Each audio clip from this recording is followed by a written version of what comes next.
I just want to share a few words about today's service of remembrance.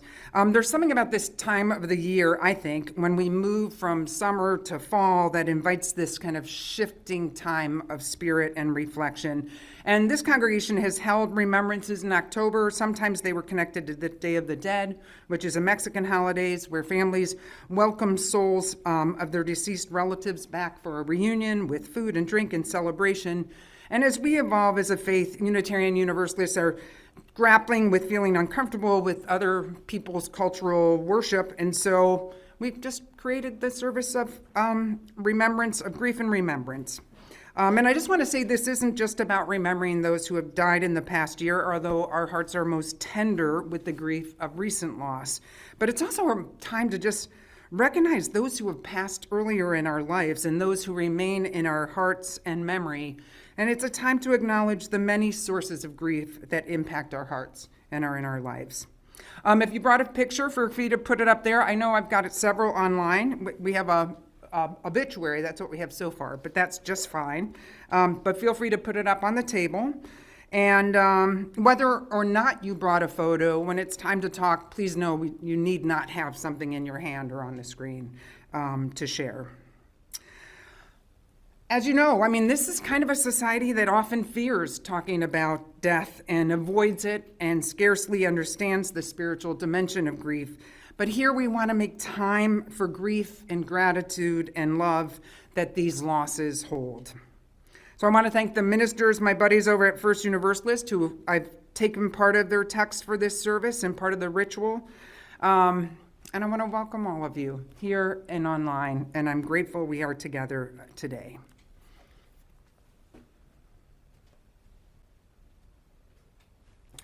We light our chalice here at the Fridley Community Center and encourage those of you who are online to light one at home. And the words for our chalice lighting today are "The Symbol of Our Shared Faith" by Paul Stephan Dodenhoff. Joy and grief, health and sickness, light and darkness, peace and anger, life and death, wholeness and brokenness. We each bring all of these things here to this sanctuary of unity in diversity. For this 1 hour of this one day, and we pour them out, commingling the oil of our lives to become the flame of this chalice, the symbol of our shared living faith.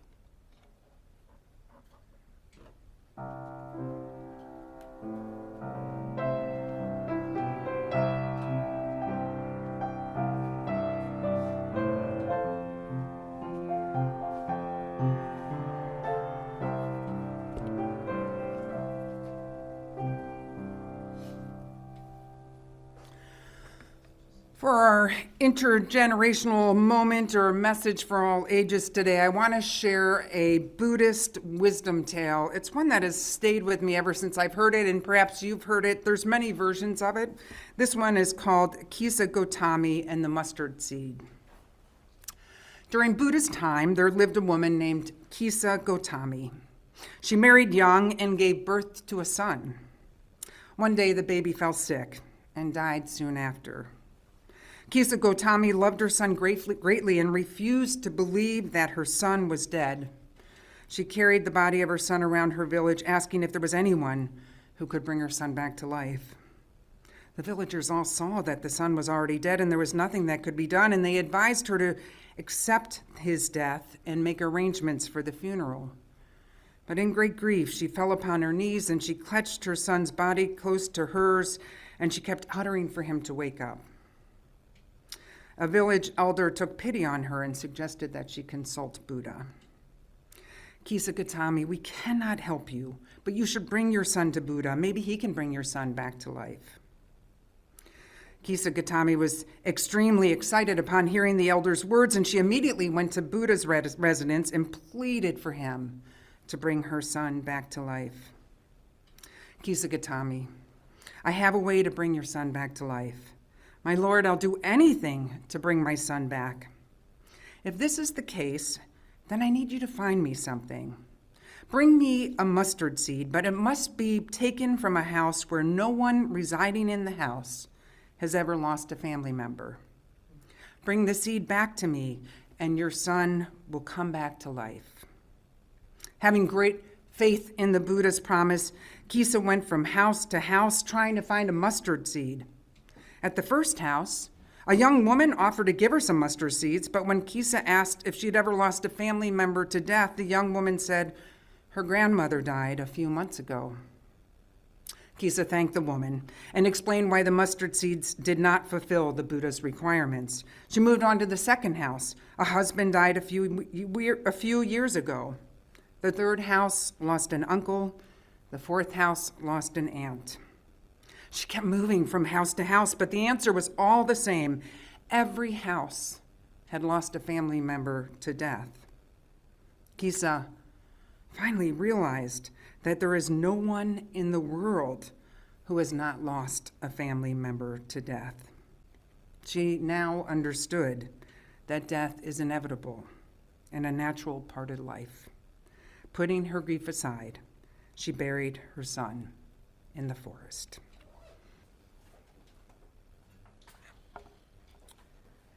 We light our first candle for impermanence, in honest recognition that nothing lasts forever, that things are always changing. The Buddhist teacher and writer Sharon Salzberg says, the Buddha often described the nature of existence as being like a rainbow, an echo, a dream, like a drop of dew on a blade of grass, like a flash of lightning in a summer sky. He talked about life as being like a magic show, a phantom, like bubbles in a stream. It all happens, and nothing lasts. To crave, to try to hold on, is to live apart from the truth of how things are, and so we will suffer. To shut down, to not open to the tender beauty of existence, is also to live apart from the truth of how things are. If you carry deep grief and sadness today, know that this will not last forever. If your cup is overflowing with joy, know that this too will not last forever. And so we light this candle in recognition of this holy thing, to love what death and loss can touch, knowing that impermanence is the nature of being.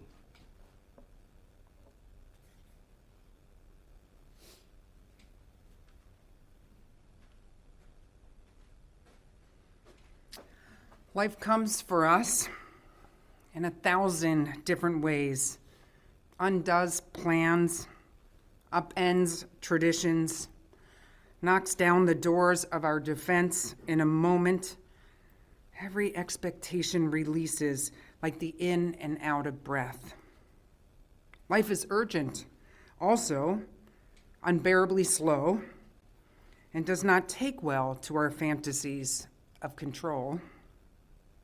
We gather here to practice surrendering to the waves of grace and grief in song, in silence, in story. We come to remember the possibility of a larger call, that we might offer our gifts with a surprising generosity, that we might release ourselves from the needing to know, that we might simply be present to this beauty, these partners, this hope that we make together. At this time in this service, we want to attend to our bodies and our breath and our relationships and our spirit. So I invite you to just take a moment to sense your body in this place. Perhaps you can try pressing your heel onto the floor and releasing it, or sense your full weight as it rests in the chair. Soften your gaze or close your eyes if it feels right. In whatever way that works for you, bring your awareness to your body. Sense your connection to this moment, this space, this earth. Today, we rest in the reality of impermanence, our changing bodies, the constant movement of our breath, our relationships that are ever evolving, this earth that moves and shifts and gives us life. May our shared and changing breath carry us into a silence that makes us one.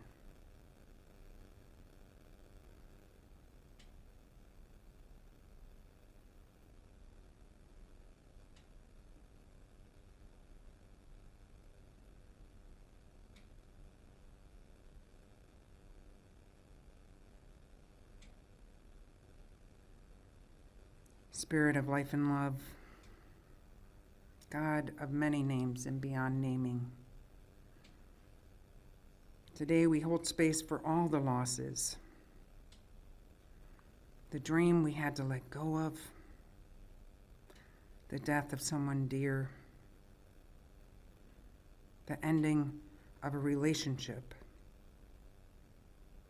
the change of a career,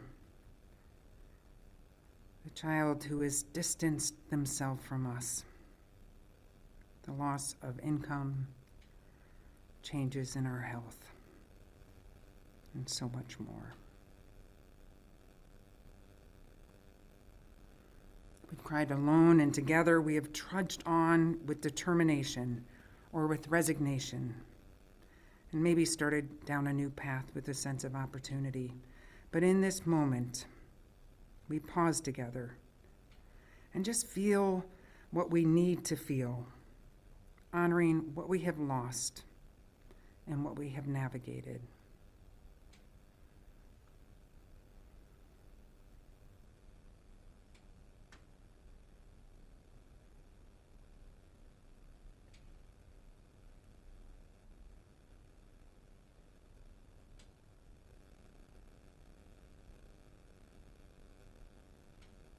Ever-present love. Although these changes have been many and the losses overwhelming or minor, may we know ourselves as beloved. May we feel ourselves as beloved on this earth.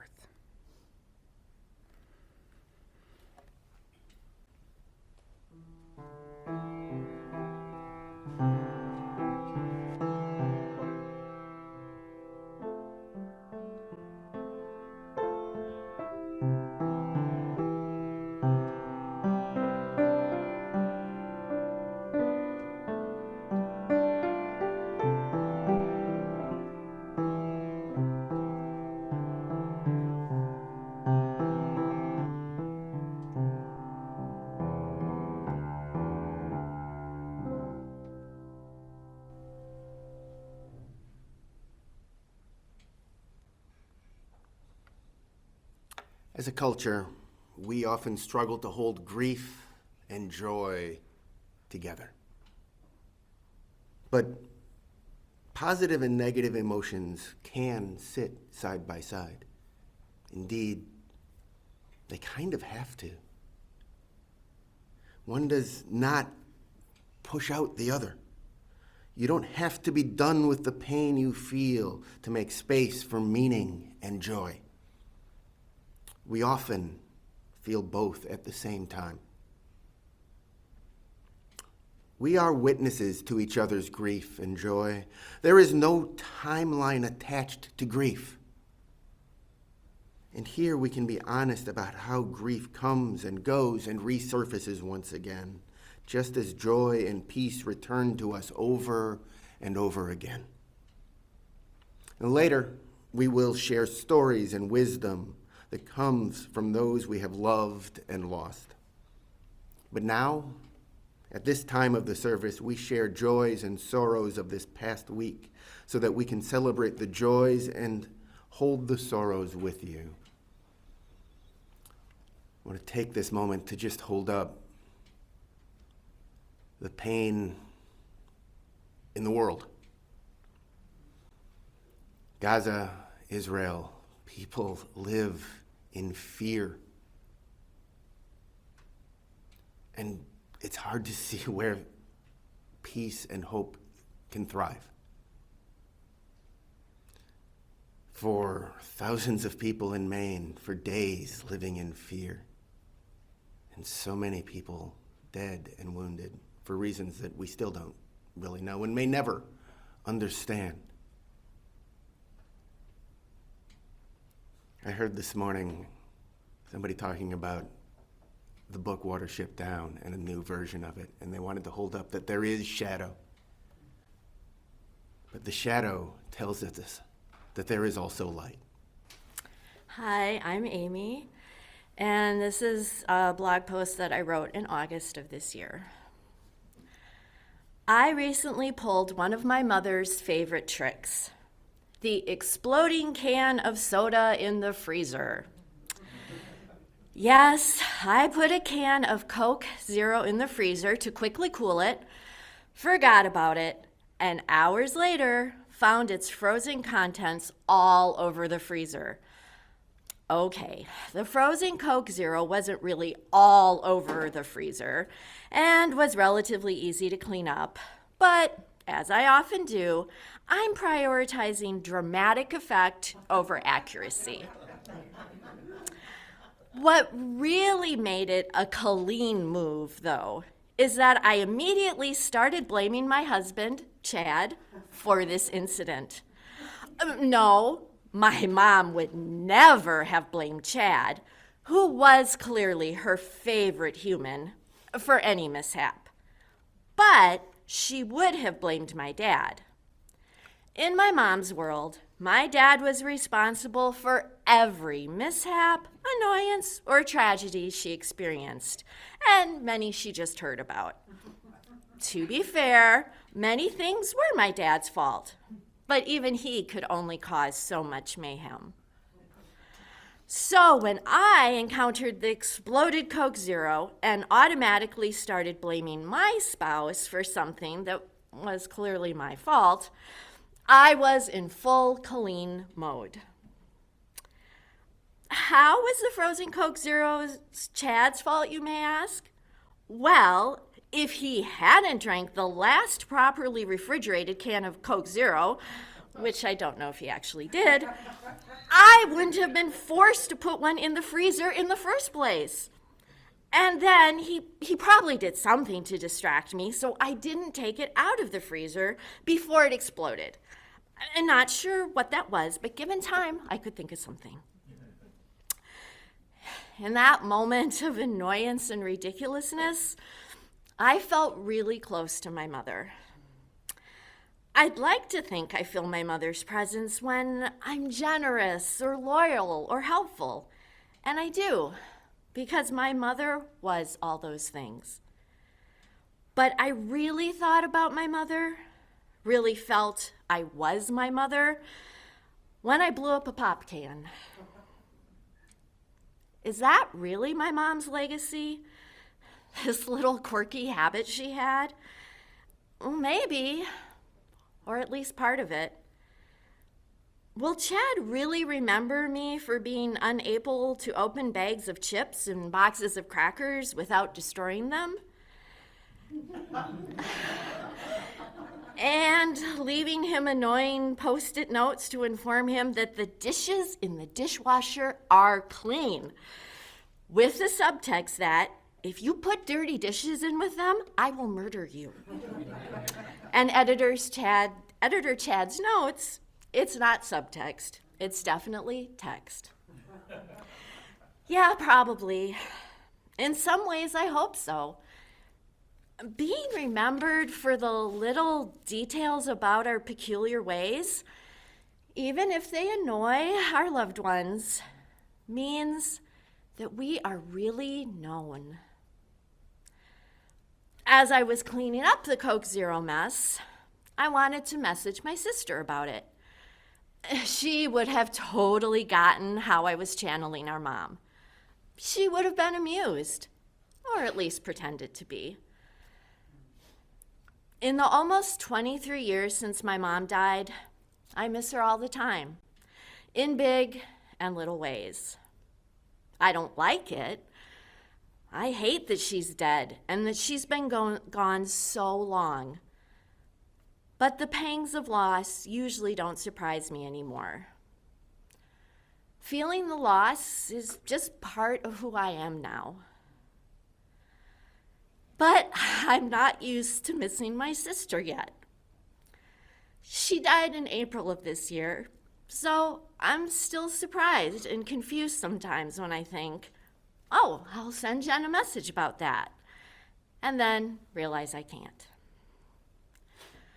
So there I was in our kitchen, missing my mom and my sister and my dad, and thinking how my mom died so long ago that Coke Zero hadn't even been invented yet. And I felt a little like that can of Coke Zero myself. My emotions, like the soda, all weird and messy and no longer able to be contained.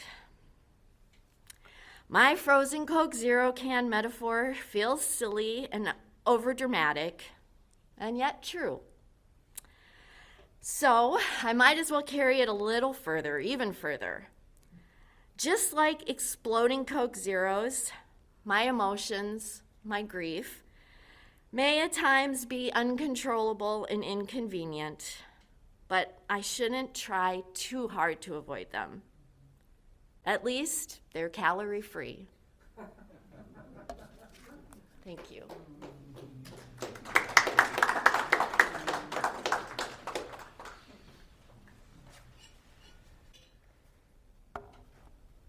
Really should have factored in the fact that I was doing the reading after that.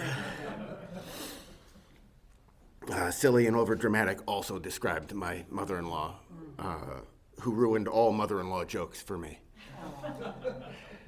I really was her favorite. We cannot bring the dead back to life. We cannot change history. But our grief can inform us. Our ancestors and loved ones can shape us, do shape us. So take a moment. Just take a moment now. Bring a loved one to mind. Imagine them sitting next to you, talking to you, cleaning out the frozen Diet Coke from the freezer. What part of them will live in you?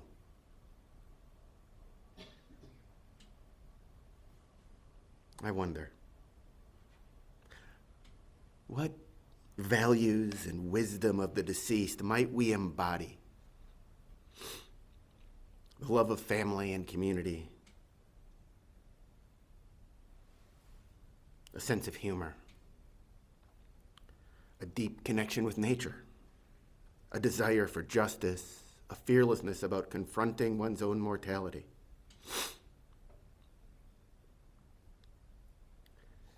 What central values of the deceased do you take with you? Do you carry with you?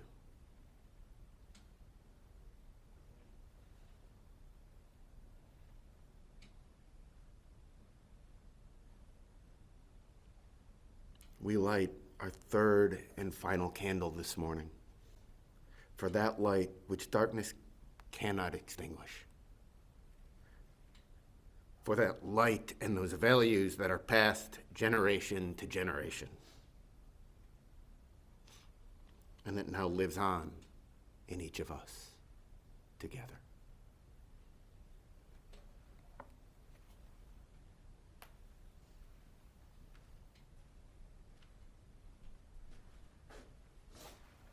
A Blessing in the Turning by Jan Richardson.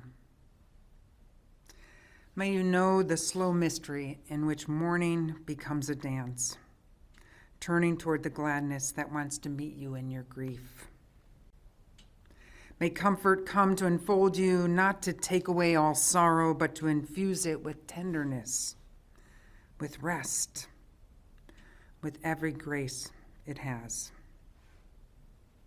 May you give yourself to the rhythm of joy, even when your steps are stumbling, even when you are most fragile and faltering.